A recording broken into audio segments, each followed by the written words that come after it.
My father announced my sister's inheritance the same way he announced quarterly profits. Calm, confident, applauded. 350 guests stood up inside the Plaza Ballroom while he handed her the future a $13 million estate, a Tesla, and the CEO seat of the company my grandmother built from scratch. I was seated in the back, table 27, near the service entrance. No spotlight, no microphone, no future. He didn't mention my name until the very end. "And Dulce," he said, smiling like it cost him nothing. "Well, Dulce is here too." People laughed. Not cruelly, not loudly, just enough. I remember staring at my hands so no one would see my face. I'd spent 20 years being called the slow one, the one who needed extra time, the one who wasn't academic, the one who should be grateful for whatever small space she was given. And for a moment, I almost believed them again.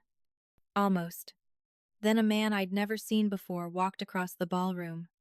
He didn't look at Miranda. He didn't look at my father. He walked straight toward me. He stopped at my table. "Miss Whitford," he said quietly. He handed me a sealed envelope. And under the music, under the applause, under the golden lights of a room that had never made space for me, he leaned closer and whispered, "It's your turn." The name they gave me. I wasn't born the dumb one.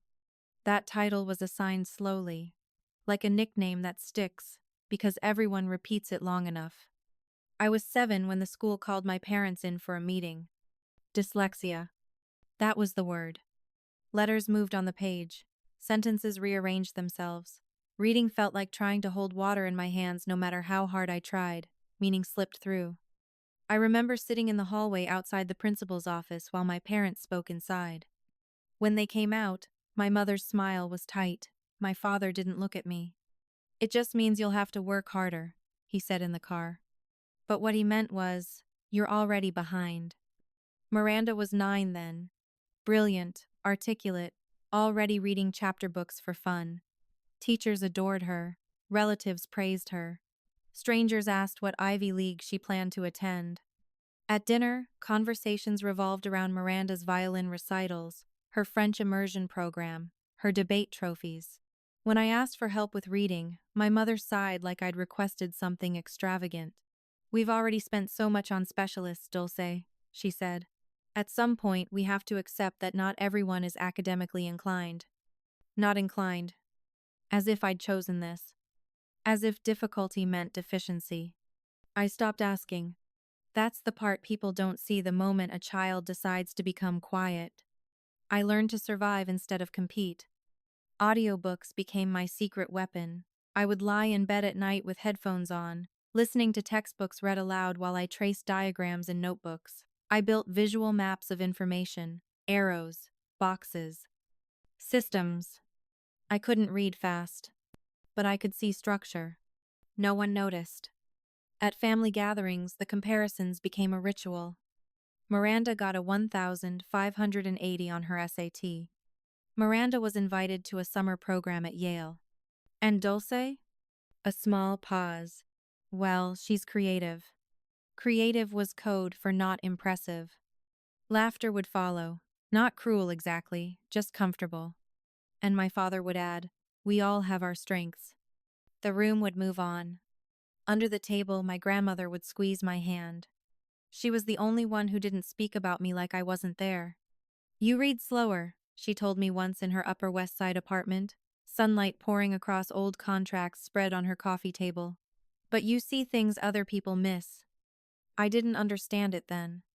Because when you're told you're the slow one long enough, you start editing yourself to fit the script. You apologize before you speak. You double-check every sentence. You shrink your ambition to match their expectations. And somewhere along the way, I stopped trying to prove I was smart.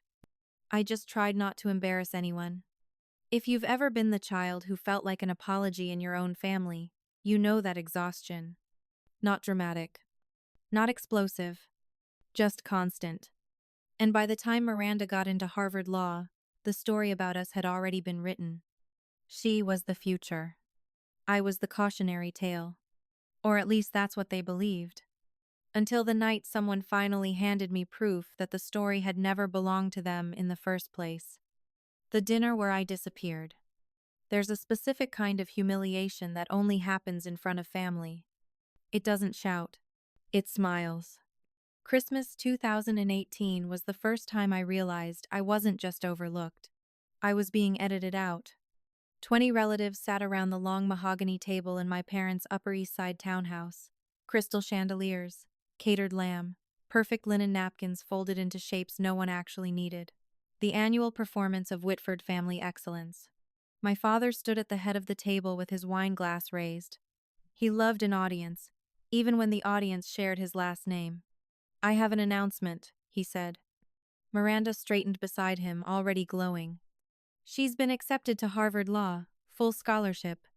Applause filled the room instantly, loud, proud, relieved, as if her acceptance validated all of us. My aunt wiped her eyes. My uncle clapped her on the back. My mother beamed like she'd personally argued Miranda's LSAT for her. "And," my father continued, voice thick with pride, "she will be the first Whitford in 3 generations to attend Harvard." More applause. I clapped too. Because what else do you do? Then his eyes moved down the table. To me. "And Dulce?" He paused just long enough for the room to notice.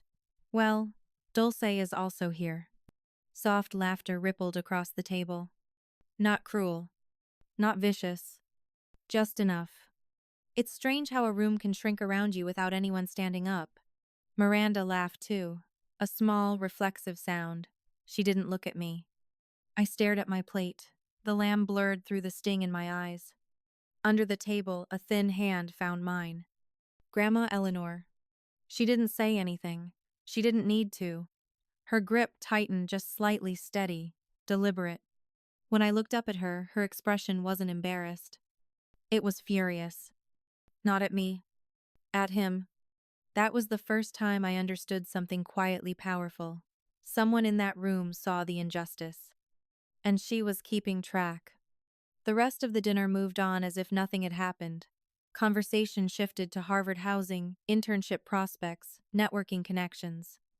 No one asked me about my classes. No one asked what I was working toward. I had graduated from a state university that year. Not Ivy League. Not prestigious. Just sufficient. When dessert came, my father launched into a story about how not everyone is built for high-pressure environments. He didn't say my name. He didn't have to. You learn in families like mine that silence can point louder than accusation. Later that night, while guests were putting on coats, I stood by the staircase listening to relatives congratulate my parents. "You must be so proud.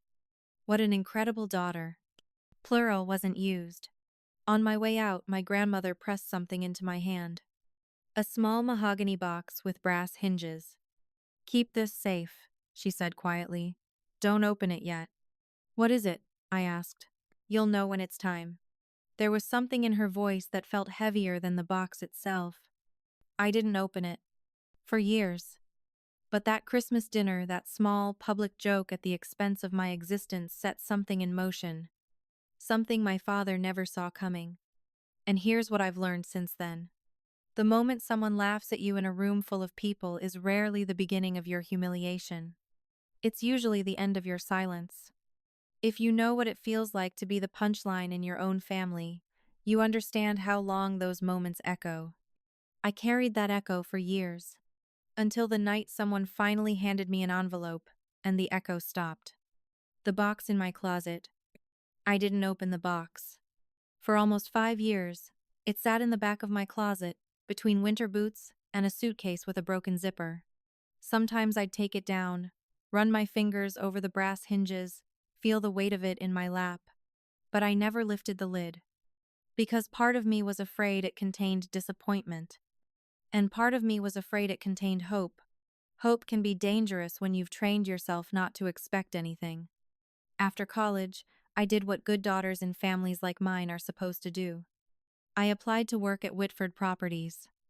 Not because I believed I'd be welcomed into leadership. Because I thought proximity might translate into belonging. My father agreed to hire me. Administrative assistant. Salary, $42,000 a year.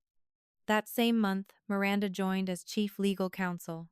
Salary: $280,000 plus bonuses. No one called it unfair.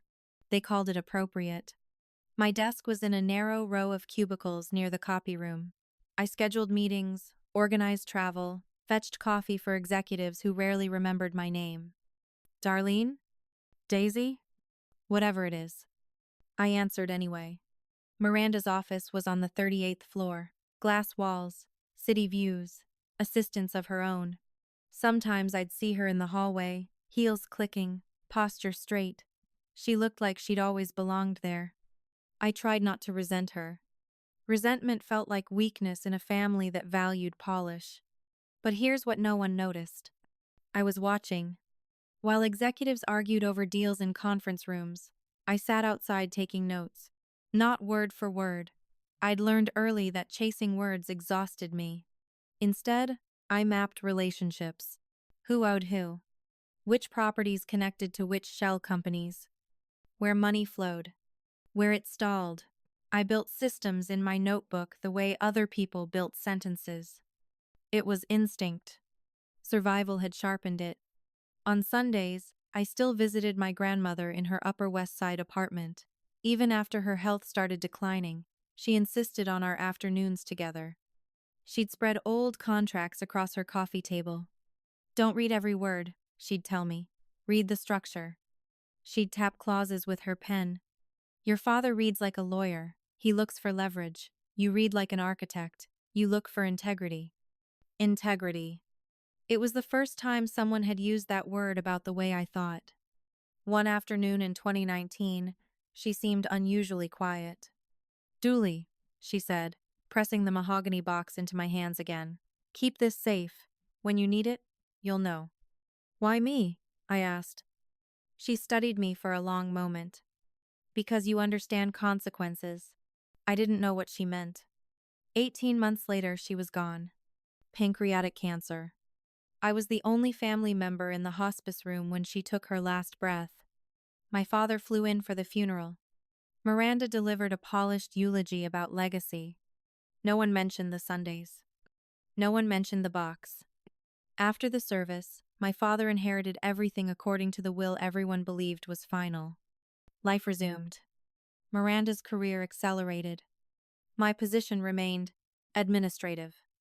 And the box went back into my closet. Some nights, I would lie awake and think about what my grandmother had said. When you need it. Need what? Permission? Proof? Protection? At 27, I still believed if I worked hard enough, stayed quiet enough, endured long enough, my parents would eventually see me. That belief lasted until April 2024. Until the email. Subject line: Position restructuring confidential. As I read the message informing me my role was being eliminated, something inside me shifted. It wasn't just a job. It was the final confirmation that I was temporary in their world. Replaceable. Disposable. That night, for the first time in 5 years, I took the box out again. And this time, I didn't put it back. Because sometimes the thing you're afraid to open isn't what will break you. It's what will show you who was protecting you all along. And the truth was waiting. Sealed. Patient. Ready. The email that made it clear. The email arrived on a Tuesday afternoon at exactly 3:12 p.m., the kind of ordinary time that doesn't warn you your life is about to shift. Subject line: Position restructuring confidential. I read it once. Then twice. Then a third time because my brain always asks for extra confirmation, as if maybe the words might rearrange themselves into something kinder. They didn't. As part of our ongoing organizational optimization, your current role will be eliminated effective July 1st. Organizational optimization. It's amazing how cruelty hides inside corporate language. They weren't just eliminating a position, they were eliminating me. My chest felt tight, not because I hadn't seen this coming, but because seeing something coming doesn't make it hurt less when it arrives. I sat in my cubicle near the copy room, while around me printers hummed and phones rang and people continued discussing million-dollar properties, like the world wasn't rearranging under my feet. $42,000 a year. That was my worth in the company my grandmother built. My queen's studio, shared with 2 roommates, cost $1,800 a month. I had no savings cushion, no inheritance promise, no safety net waiting quietly behind me. I had 30 days before my paycheck stopped. I should have panicked about rent. I should have panicked about bills. But what made my throat burn wasn't the money. It was the realization that they had planned this. Through the thin wall separating my cubicle from my father's corner office, I heard his voice later that evening. He didn't know I was still there. "We can't have her here when Miranda takes over," he said. My mother's voice followed. Softer, always softer. "People will ask questions." "Exactly," he replied. "Why the CEO's sister is filing expense reports. Why she's not in leadership. Why she's the way she is." The pause after that sentence felt deliberate. My mother exhaled. "We did what we could for her." Silence. Then my father again. "Some children just don't have what it takes." I pressed my palm against the wall. For a moment I felt 7 years old again, waiting outside the principal's office while adults decided what I was capable of. They weren't firing an employee. They were removing an inconvenience from their narrative. If I stayed, I complicated Miranda's coronation. If I left quietly, their story stayed clean. That was the first time I understood something with total clarity.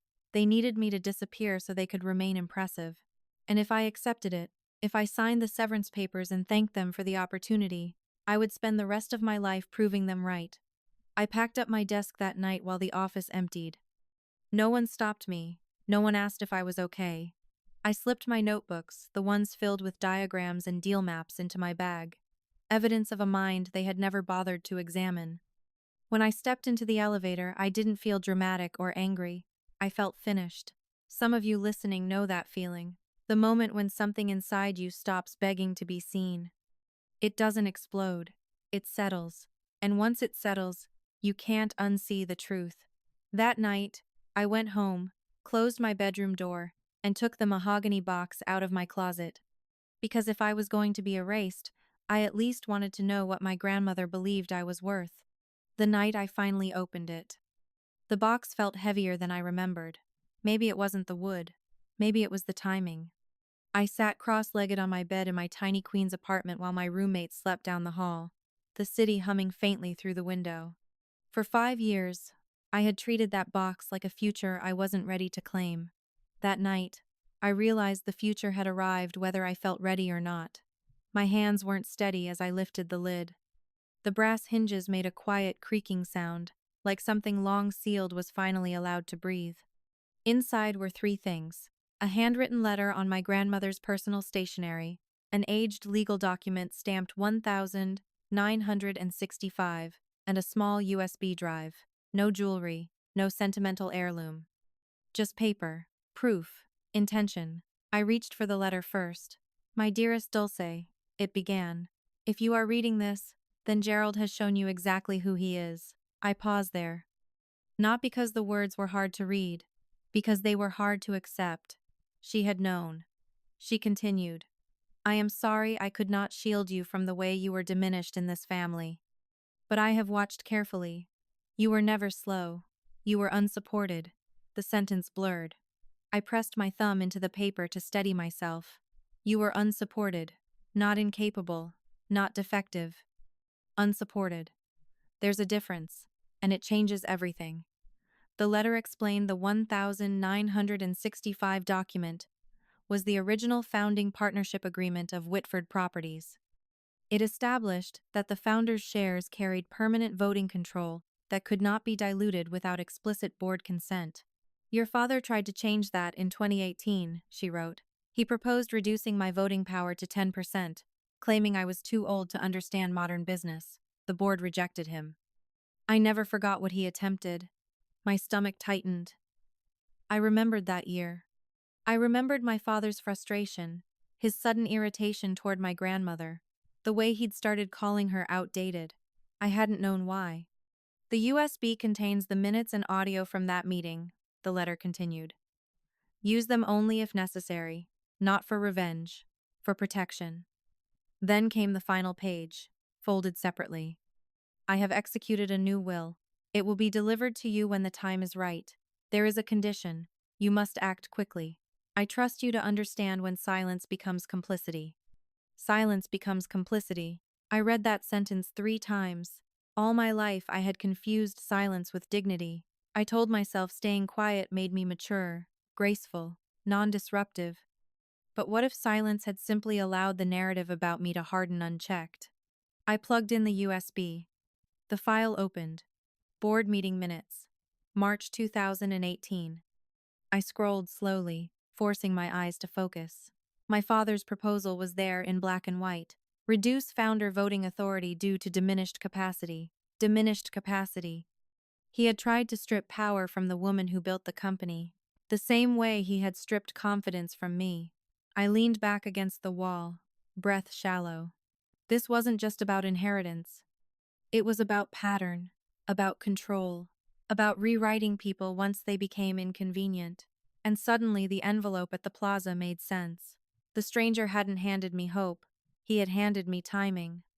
My grandmother hadn't left me a gift. She had left me a choice.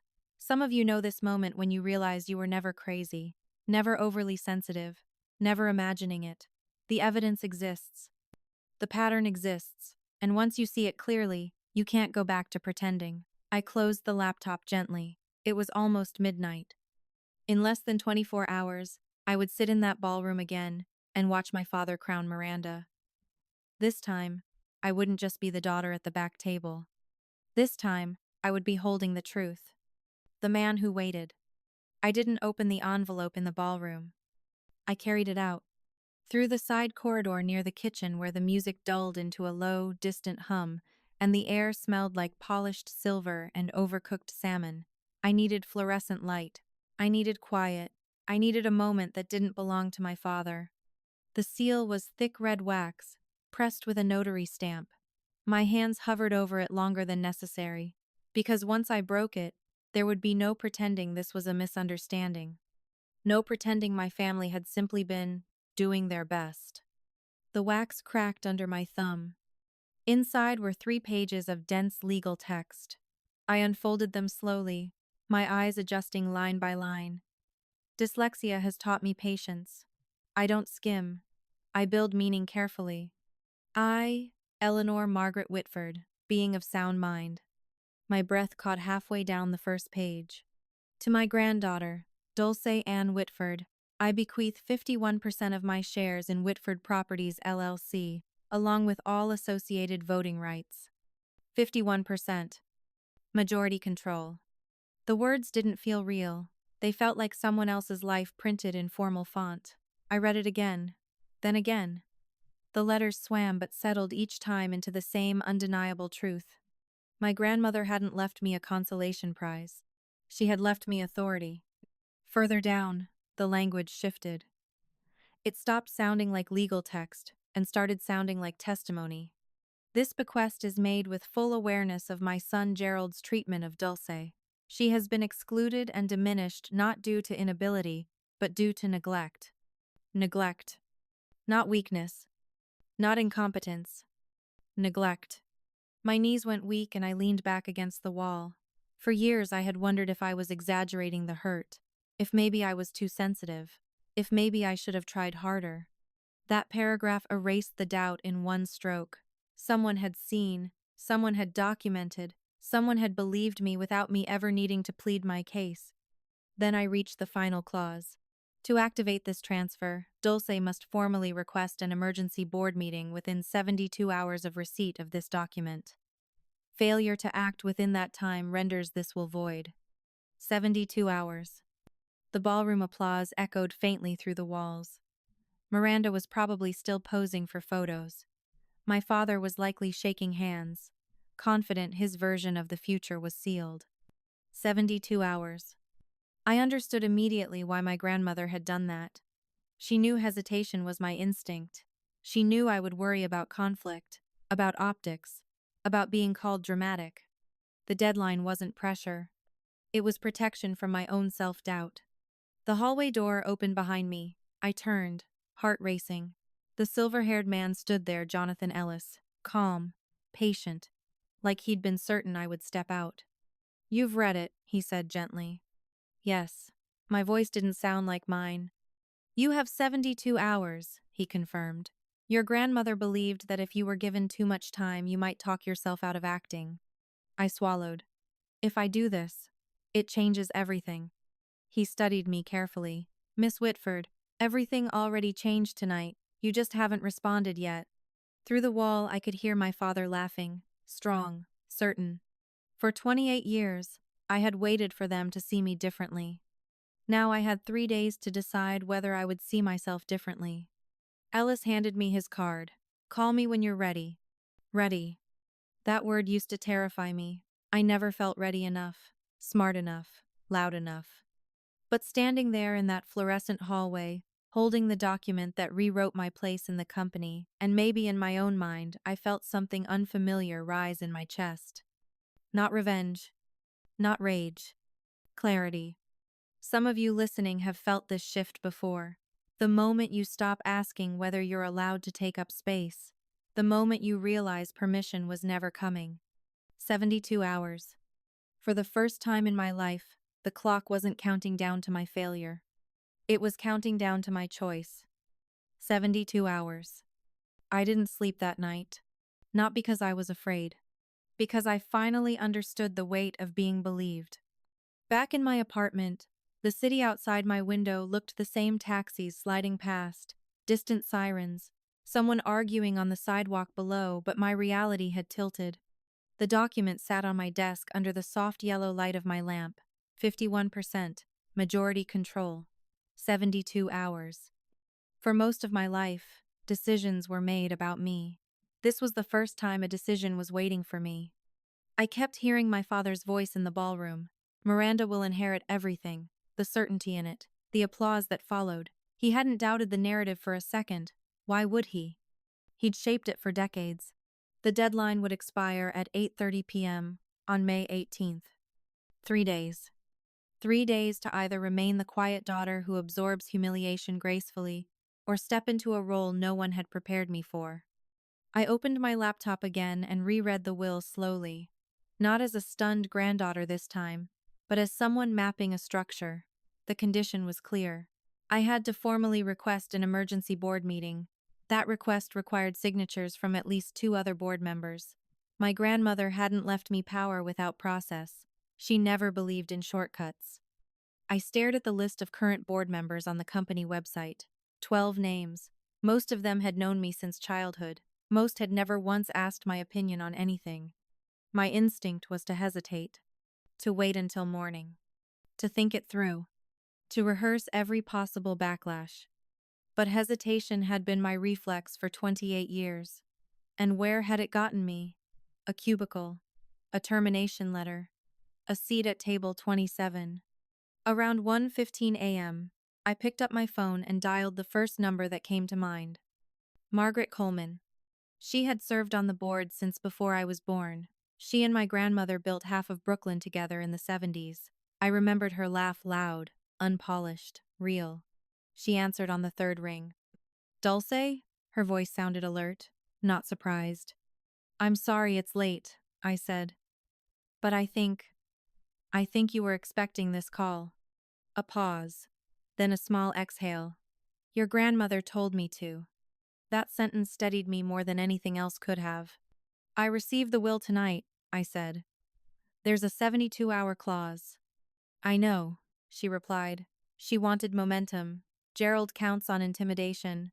Eleanor counted on preparation. I swallowed. "If I request an emergency board meeting, will you sign?" "I'll do more than sign," Margaret said. "I'll stand beside you." Something in my chest loosened, not relief, resolve. "She tried to reduce Eleanor's voting rights in 2018, Margaret continued. "I voted against him. So did Richard Holloway. He won't admit it publicly, but he knows what Gerald is capable of." "I have the meeting minutes," I said quietly. "I assumed you would." There was warmth in her voice now. "Dulce, listen to me carefully. This won't be pretty. Your father will question your competence. Miranda will question your stability. They will try to paint this as emotional retaliation." "They've been questioning my competence my whole life," I replied. At least this time I have documentation. Margaret laughed softly. There it is. Eleanor always said you had steel, under the quiet. Steel. I didn't feel like steel. I felt like someone who was tired of being folded smaller than necessary. I'll contact Richard and Susan Parker in the morning, she said. If they sign, the meeting can be scheduled within 48 hours. Thank you, I whispered. Don't thank me yet, she replied. Thank me when you're sitting at that table. When the call ended, I sat in silence for a long time. The fear hadn't vanished. It had simply shifted shape. It was no longer fear of failing. It was fear of stepping fully into visibility. Some of you listening understand that kind of fear. When you've lived quietly for so long, being seen feels dangerous. But here's the truth I was starting to grasp. Remaining invisible was what had cost me everything. I looked at the clock. 2:07 a.m. 70 hours left. For the first time in my life, the countdown didn't feel like a threat. It felt like permission. The call I knew would come. Gerald found out at 4:03 p.m. the next day. I know the exact time because Miranda called me at 4:48. Her name flashed across my screen while I was sitting in my cubicle pretending to organize files that would soon belong to someone else. For a moment, I considered letting it go to voicemail. Silence had always been easier. But silence, I was beginning to understand, was a luxury I could no longer afford. I answered. What did you do? Miranda's voice wasn't loud. It was controlled, tight, like she was holding something fragile together with both hands. I'm not sure what you're referring to, I said evenly. Dad just received notice of an emergency board meeting request, signed by Margaret Coleman and 2 other directors. A pause. Sharp. Margaret hasn't initiated anything in years, so I'll ask again, what did you do? I looked around the office. No one was paying attention to me. No one ever did. I exercised a right, I said. Silence on the other end, then a short, incredulous laugh. You don't have rights in this company, Dulce. You work in the copy room. Not anymore, I thought. Maybe that's changing, I replied quietly. Her composure cracked for just a second. If this is about last night, if you're upset about Dad's announcement, this is not how you handle it. You're embarrassing yourself. There it was. The word that had shaped my childhood. Embarrassing. I'm not doing anything emotional, I said. I'm following procedure. You don't even understand procedure, she snapped. You struggle to read basic reports. I let that sit between us, because the old version of me would have rushed to defend myself. The new version didn't need to. I'll see you tomorrow, I said calmly. She hung up without another word. 20 minutes later, my father stormed past my cubicle. He didn't look at me. He didn't acknowledge my existence. He slammed his office door hard enough to rattle the glass panels along the hallway. Through the wall, I could hear fragments of his voice. Ridiculous waste of time. She's not a threat. She can barely read a spreadsheet. That last sentence settled over me like dust. For years, I had internalized those words. Let them shrink me. Let them convince me that competence was something other people owned. Now they sounded different. Now they sounded strategic. Underestimation had been their weapon. But it could also be mine. I packed my bag that evening with more intention than I ever had before. 3 copies of the will, printed board minutes. A short written statement, not dramatic, not accusatory, just factual. I wasn't walking into that room to attack. I was walking in to clarify. Margaret texted at 9:14 p.m. Petition filed. Meeting confirmed. May 18th, 10 am. 42 hours left. I stood in my bedroom later that night staring at my reflection. I didn't look powerful. I didn't look intimidating. I looked like a woman who had spent her life trying not to inconvenience anyone. And I realized something quietly radical. Power doesn't always announce itself. Sometimes it waits. Sometimes it studies. Sometimes it gathers documentation while everyone else is laughing. If you've ever been underestimated long enough to learn patience, you know how sharp that patience can become. Tomorrow, I would walk into a boardroom where I had never been invited. Not as an assistant, not as a daughter, but as someone carrying the truth. And whether they liked it or not, They were going to have to listen. The elevator to the 42nd floor. The elevator ride felt longer than 42 floors. I stood alone inside the mirrored walls, watching my reflection stare back at me. Borrowed gray blazer, hair pulled back, minimal makeup. I didn't look like someone about to challenge a CEO. I looked like someone headed to an entry-level interview. Maybe that was fitting.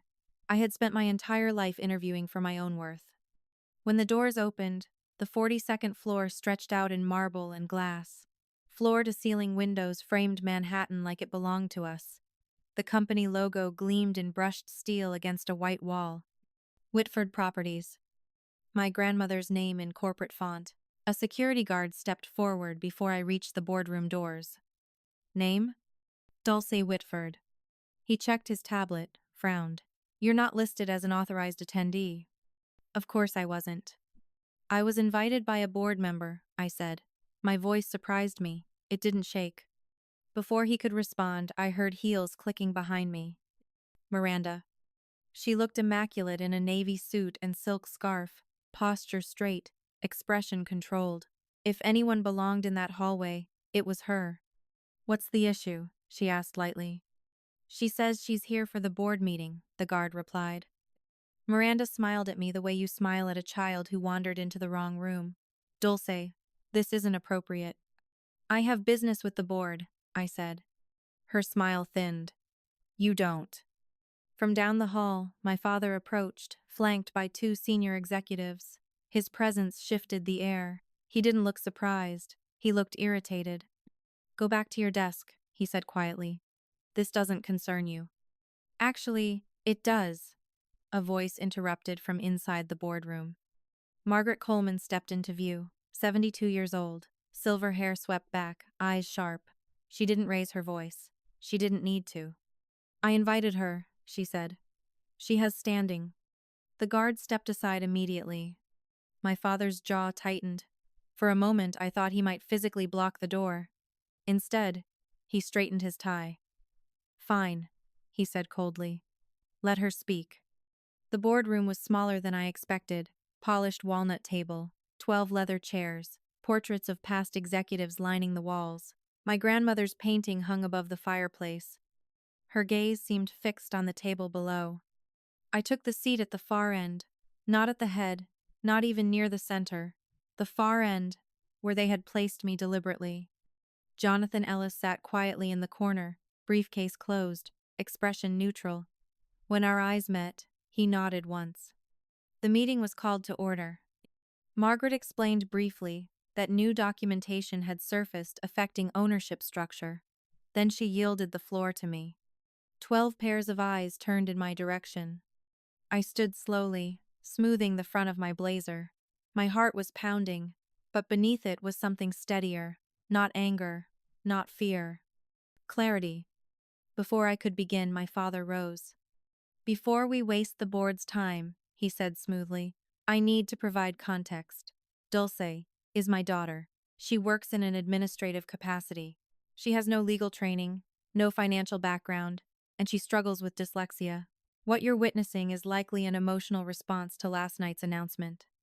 There it was, the framing. Embarrassing. Emotional. Unqualified. Miranda added softly, We've always tried to support her limitations. Limitations. The old version of me would have shrunk under that word. Instead, I felt something almost detached settle over me. They weren't trying to silence me. They were trying to protect their narrative. Robert Hartley, the board chairman, cleared his throat. Mr. Whitford. Miss Whitford requested time. She will use it. My father sat down slowly, his expression promising consequences. I looked at the faces around the table, men and women who had watched me grow up, who had probably assumed I'd never sit in that chair. I won't be discussing my reading ability today, I said evenly. I'll be discussing this. And I placed my grandmother's will on the table. The room went completely silent. Read it into the room. When the chairman asked me to read it aloud, the old panic tried to rise. Reading in front of people had always been my quiet humiliation. Classrooms, family gatherings. Anywhere, speed was mistaken for intelligence. But I had learned something about myself over the years. I don't read fast. I read carefully. I lifted the page. To my granddaughter Dulce Whitford, I bequeath 51% of my shares in Whitford Properties LLC, along with all associated voting rights. No stumble. No apology. The room didn't react dramatically. There was no gasp. Just a subtle shift in posture.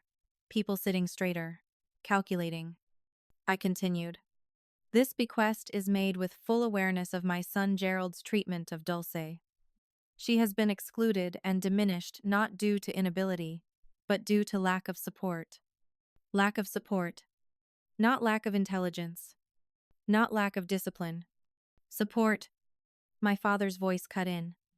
My mother was ill. Jonathan Ellis stood from the corner. The will was executed under full capacity, witnessed, and notarized. I placed the second document on the table. March 2018 Board Minutes, I said evenly. Proposal to reduce founder voting authority. I pressed play. My father's recorded voice filled the room. She's 81. She doesn't understand modern business. The recording ended. Silence. No shouting, no chaos. Just 12 people reconsidering everything they thought they knew. For the first time in my life, I wasn't arguing for my worth. I was presenting evidence. And evidence doesn't raise its voice. It waits. The motion. Robert Hartley folded his glasses slowly. Legal confirms the will is valid, he said. Miss Whitford now holds majority ownership. Miranda spoke quickly. Ownership doesn't equal competence. I met her eyes. I'm not proposing to run operations. That stopped her. I'm proposing a vote of confidence, I continued. Let the board determine whether Gerald Whitford retains its trust as CEO. The word trust lingered. My father leaned back, masking tension with boredom. This is emotional retaliation. No, I said quietly. It's governance. Margaret seconded the motion without hesitation. Hands were raised. 4 in support of my father. 7 against. 1 abstention. 7-4. Numbers have a way of stripping emotion from power. Robert turned to my father. Per company bylaws, you have 30 days to tender your resignation. There was no explosion. My father stood slowly. For once, he looked directly at me without dismissal. Recognition. That was worse than anger. He walked out without speaking. Some of you listening might wonder why I didn't remove him outright. Because humiliation isn't justice. Because if I had acted alone, they would call it revenge. But when peers vote, consequence belongs to structure, not emotion. And structure is harder to argue with. I didn't feel victorious. I felt finished. Finished asking to be taken seriously. The hallway. He caught me before the elevator doors closed. You blindsided us. My father's voice wasn't loud. It was controlled, which made it sharper. I followed procedure, I replied. My mother stood beside him, eyes red. We were trying to protect you. From what? I asked. From expectations, she whispered. From pressure. I let the silence stretch. You didn't protect me, I said. You reduced me. My father exhaled sharply. You've always been sensitive. I've always been observant.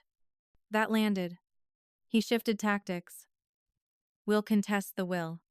You can try. Confidence didn't come from ego. It came from preparation.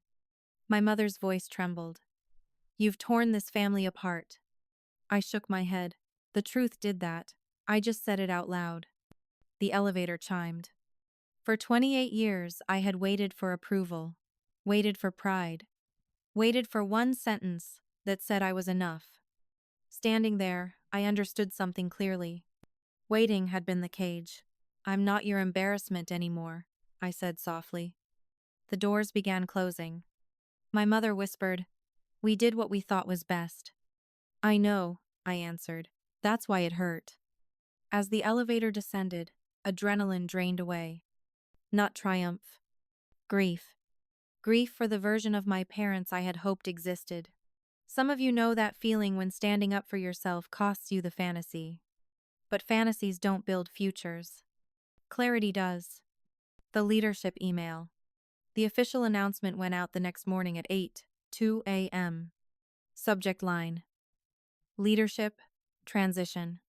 I was sitting at my kitchen table with coffee I hadn't touched when I opened it. Effective June 15th, Gerald Whitford will step down as CEO. Robert Hartley will serve as interim CEO. Dulce Witford will join the board in her capacity as majority shareholder and strategic advisor. The language was neutral, clinical, almost gentle. No mention of conflict, no mention of votes, no mention of the way my father's voice sounded on that recording. Just transition. Within minutes, my phone began buzzing. Congratulations. Excited to work with you. Would love to connect. People who had passed my cubicle for 2 years without eye contact suddenly remembered my name. Power doesn't just change decisions. It changes tone. I didn't respond right away. I wasn't interested in sudden warmth that had arrived with convenience. Around mid-morning, I received a message from Patricia Morales, an executive assistant who had worked with my grandmother since the 80s. Eleanor used to say you saw structure where others saw noise. I understand that now. She would be proud. That one I read twice. Some validation doesn't arrive loudly. It arrives from the people who were paying attention long before you had leverage. By afternoon, a business journal had published a short article about governance realignment. My name wasn't printed, but anyone in Manhattan real estate could connect the dots. I closed the browser. I didn't need public acknowledgement. The board had acknowledged it. The bylaws had acknowledged it. And for the first time, I had acknowledged it. That night, I walked past my old cubicle. My nameplate was gone. Someone else sat there. I didn't feel displaced. I felt distant. And distance, I was learning, can be its own kind of freedom. The coffee shop my mother called 3 weeks later and asked if we could meet somewhere neutral. We chose a small coffee shop in Midtown, far from marble lobbies and family portraits. She was already seated when I arrived, hands wrapped around a cup she hadn't touched. For a moment, we just looked at each other without performance. I owe you an apology, she said finally. The word sounded unfamiliar in her voice. I didn't rush to fill the silence. For what? I asked gently. She inhaled carefully. For the comparisons. For minimizing your dyslexia. For not defending you when your father made those jokes.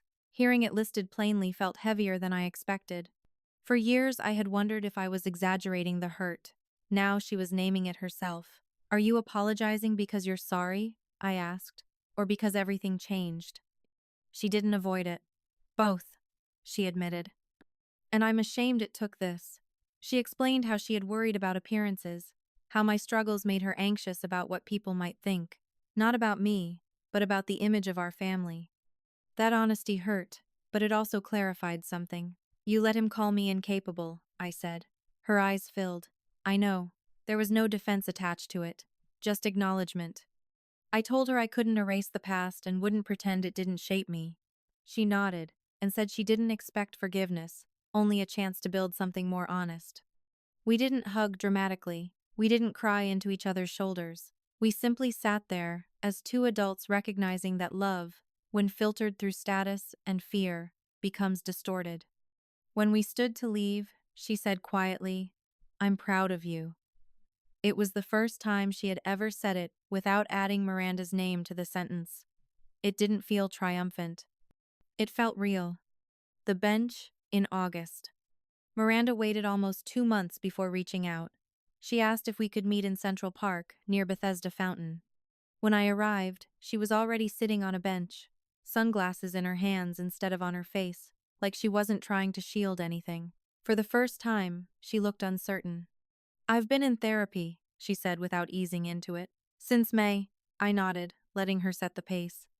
She told me how exhausting it had been to live as the golden child, how every achievement raised the standard instead of satisfying it. I thought if I ever slowed down, she admitted, I'd lose everything. I listened carefully. Not because her pain erased mine, but because it explained part of the system we had both grown up inside. When they compared us, she continued, I told myself you didn't care, That you were built differently. I met her eyes. I cared. She swallowed. I know now. There was no defensiveness in her voice, just recognition. I asked her why she laughed at that dinner years ago when Dad introduced me like an afterthought. She didn't hesitate. Because if I defended you, I risked becoming you. The honesty of that sentence felt sharper than any insult she'd ever thrown. It wasn't cruelty that kept her silent. It was fear. We sat quietly after that, watching tourists move past the fountain. She said she wasn't asking for forgiveness. She only wanted me to know she was trying to understand her role. I told her I didn't want us to remain competitors in a story neither of us wrote. But rebuilding would take time. She agreed. When we hugged before leaving, it wasn't dramatic. It was careful. And sometimes careful is the only honest place to start. The apartment with the bridge view. By November, I signed a lease in Brooklyn Heights, 1 bedroom, pre-war brick. A narrow balcony that looked toward the bridge my grandmother used to walk across in the 1960s when she was building her first office from nothing. It wasn't extravagant, but it was chosen. That mattered. For the first time in my life, my home wasn't something temporary while I waited for approval. It was intentional. The board had formally offered me an executive position beyond advisory status, but I proposed something different: Director of Sustainable Development. A new division focused on long-term environmental strategy, responsible growth, and systems resilience. It wasn't glamorous, it was structural. And structure has always made more sense to me than spectacle. My dyslexia, the thing that once defined my limitation in my parents' eyes, became an advantage in meetings. I didn't skim documents for speed. I mapped relationships. I saw where short-term gain weakened long-term stability. I asked questions about risk exposure. Others overlooked because they were reading for performance. I was reading for architecture. Gerald signed his resignation quietly. We spoke occasionally afterward, brief conversations about market conditions or city politics. We didn't revisit the board vote. That silence felt different from the old silence. It wasn't avoidance.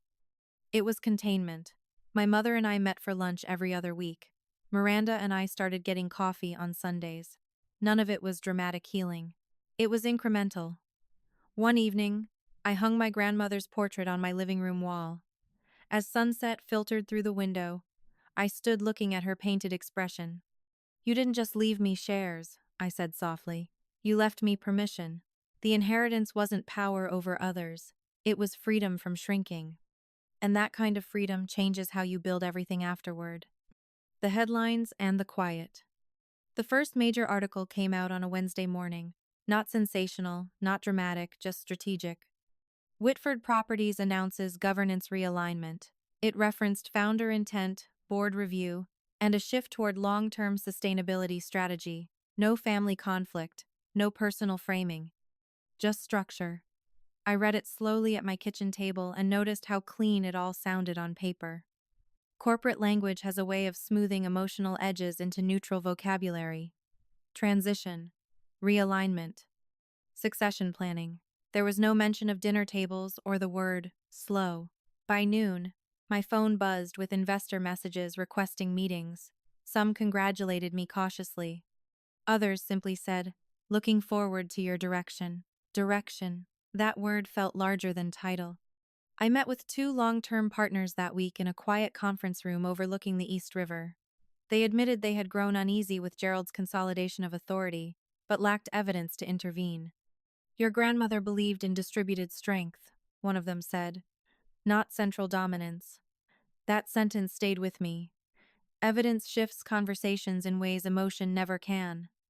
Afterward, I stood alone in the conference room for a moment, looking at the skyline.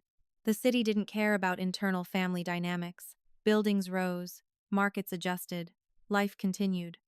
Power felt smaller in that perspective, which was grounding. That evening, another article circulated online hinting at family tension behind the scenes. I closed it. I wasn't interested in commentary. The board had acknowledged the truth. The structure had adjusted. That was enough. Later, Patricia sent another message. "Noise fades. Governance remains." I thought about that as I turned off the lights in my apartment. Some victories are loud, others are sustainable. And sustainability, I was learning, lasts longer than applause. The first real decision. 6 months after the vote, the board placed a proposal in front of me that had nothing to do with my father. It was a redevelopment project in Brooklyn, profitable, fast, and legally clean. On paper, it looked efficient. Demolish older housing, build luxury units, maximize short-term return. Several directors supported it immediately. The margins are strong, one of them said. Minimal regulatory friction. I studied the proposal the way I always had, not line by line, but layer by layer. The displacement numbers caught my attention. So did the long-term zoning vulnerabilities buried in the appendix. It wasn't illegal, it just wasn't aligned. I asked for a week before voting. That pause surprised some of them. Speed is often mistaken for competence, but patience has its own intelligence. I visited the neighborhood quietly one afternoon, walked the blocks, not as a shareholder, as a citizen. Small grocery stores, rent-stabilized buildings, families on stoops. I could already see the pattern. Fast profit, slow erosion. When we reconvened, I presented an alternative model: phased renovation, mixed income structure, green retrofit funding incentives that would lower long-term operating costs. It wasn't as immediately lucrative, but it was durable. There was resistance at first. Shareholders expect aggressive growth, someone argued. I nodded. Shareholders also expect stability. The vote passed narrowly in favor of the revised plan, not because I overpowered anyone, because the numbers supported sustainability. After the meeting, Margaret pulled me aside. "This is what Eleanor meant," she said. "Power reveals your priorities." That night, I thought about how different that moment felt from the boardroom confrontation months earlier. That day had been about correction. This one was about direction. Some of you know the difference. Standing up for yourself is one kind of strength. Deciding what you build afterward is another. And the second one lasts longer. The dinner that felt different. The next Christmas dinner was smaller, fewer relatives, no press releases disguised as toasts. We gathered at my parents' townhouse again, but the atmosphere felt altered: less performance, more caution. My father stood at the head of the table out of habit, but he didn't raise a glass to announce anyone's future. Instead, he spoke briefly about the year, about lessons in governance, and then sat down. It wasn't an apology, but it wasn't a coronation either. Miranda and I were seated side by side this time. Not strategically, just naturally. Conversation drifted to neutral topics: travel, city politics, the cost of real estate. No comparisons, no subtle remarks about aptitude. Halfway through dinner, my father turned to me and asked about the Brooklyn redevelopment project, not challengingly, curiously. I explained the long-term sustainability model. He listened without interruption. That, more than any compliment, felt unfamiliar. After dessert, my mother cleared plates and paused beside me. "You handled this year with restraint," she said quietly. It wasn't dramatic praise, it was recognition. I looked around the table and noticed something small but significant. No one was laughing at anyone else. There were no coded jokes, no hierarchies being reinforced through applause. The room felt level. Not healed completely, but level. Some of you listening know how subtle that shift can be. The absence of humiliation feels louder than celebration. When I left that night, I didn't feel triumphant. I felt steady. My grandmother used to say legacy isn't about who inherits the table. It's about how the table feels once you're seated at it. Walking into the cold December air, I realized something had changed quietly but permanently. I wasn't attending family gatherings hoping to be validated anymore. I was attending as myself. And that difference reshaped everything. The inheritance that stayed a year ago, I believed power would feel like noise. Applause. Headlines. Vindication.